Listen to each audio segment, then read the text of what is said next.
اللہ تبارک و تعالی نے تمام امتوں میں اپنے محبوب صلی اللہ علیہ وسلم کی امت کو جو عظمتیں عطا فرمائی ہیں، اتنی عظمتیں اور اتنی رفعتیں اور اتنی شفقتوں کا معاملہ فرمایا ہے کہ اتنا اللہ تبارک و تعالی نے آپ کی امت سے پہلے کسی امت کے ساتھ نہیں فرمایا۔ بڑے بڑے انعامات سے نوازا گیا پہلی امتوں کو، لیکن جو معاملات اپنے محبوب صلی اللہ علیہ وسلم کے ماننے والوں کے ساتھ کیے ہیں، اتنا رحم و کرم کا معاملہ اللہ نے کسی اور امت کے ساتھ نہیں کیا۔ اس رب کائنات نے اپنے محبوب صلی اللہ علیہ وسلم کی محبوب امت کو تمام امتوں کی سردار بنایا، سب سے آخر میں آنے والی امت کو سب سے پہلے جنت میں داخلے کا حقدار اور مستحق بنایا۔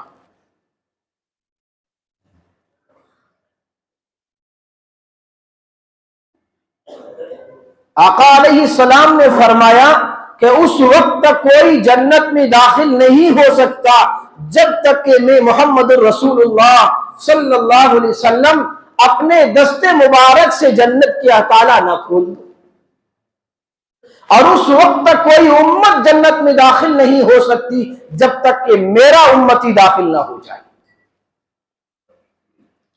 اس لیے علماء نے فرمایا کہ ساری امتیں اللہ کی رحمت کی تلاش میں ہیں، ساری امتیں اللہ کی رحمت کی تلاش میں ہیں، اور اللہ کی رحمت اپنے محبوب کے غلاموں کی تلاش میں ہے۔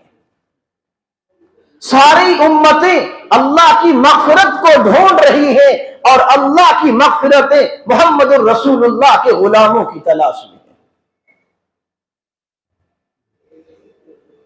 اس امت کے ساتھ اللہ تبارک و تعالی نے اتنی رحیمی اور کریمی کا معاملہ فرمایا ہے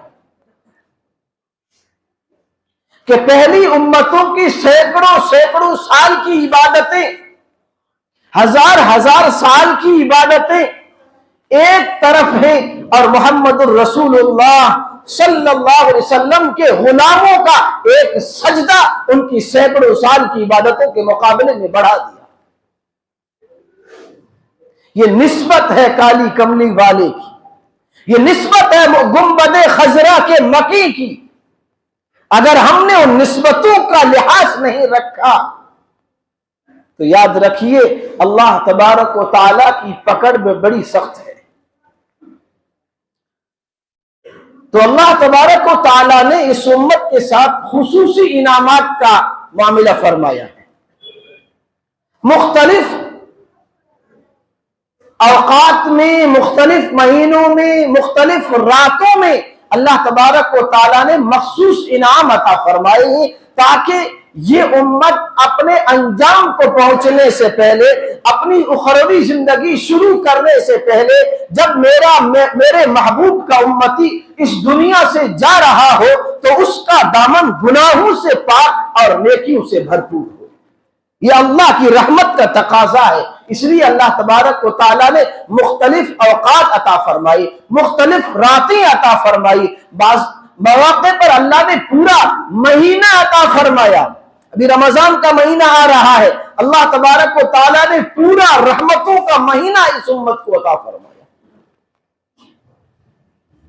حدیث پاک میں آتا ہے کہ جب رات کا آخری پہر شروع ہو جاتا ہے تو اس وقت اللہ تبارک و تعالیٰ کی رحمت اپنے بندوں کی طرف متوجہ ہوتی ہے۔ حدیث میں یوں آتا ہے کہ اللہ تبارک و تعالیٰ آسمان دنیا پر تشریف لاتے ہیں، اور رات کے آخر پہر میں یہ آواز لگائی جاتی ہے، یہ ندا لگائی جاتی ہے، یہ اعلان اللہ کی طرف سے کیا جاتا ہے، اے میرے بندو، ہے کوئی تم سے جو مغفرت کا طلبگار ہو؟ میں اللہ تمہاری مغفرت کے لیے آیا ہوا ہوں۔ ہے کوئی روزی کا متلاشی؟ ہے کوئی معاشی پریشانی میں مبتلا، آ جاؤ میں تمہارے مسائل کے حل کے لیے آیا ہوا۔ مختلف قسم کے آوازیں اللہ کی طرف سے لگوائی جاتی ہیں کہ کوئی پریشان حال ہے، آ جاؤ میرے در پر، میں تمہیں دینے کے لیے تیار ہوں۔ کوئی بیمار ہے جس کو ڈاکٹروں نے نہ دے دیا ہو اور جواب دے دیا ہو، آ جا میرے در پر، میں سب سے بڑا شافی تیری بیماریوں کو دور کرنے کے لیے آیا ہوا ہوں، آ جاؤ میرے بندے، میرے در پر آؤ۔ اللہ کے نیک بندے اٹھتے ہیں، ساری دنیا سو رہی ہوتی ہے، لیکن اللہ کے مخصوص بندے اللہ کے حضور کھڑے ہوتے ہیں اور اپنے مسائل کو حل کراتے ہیں۔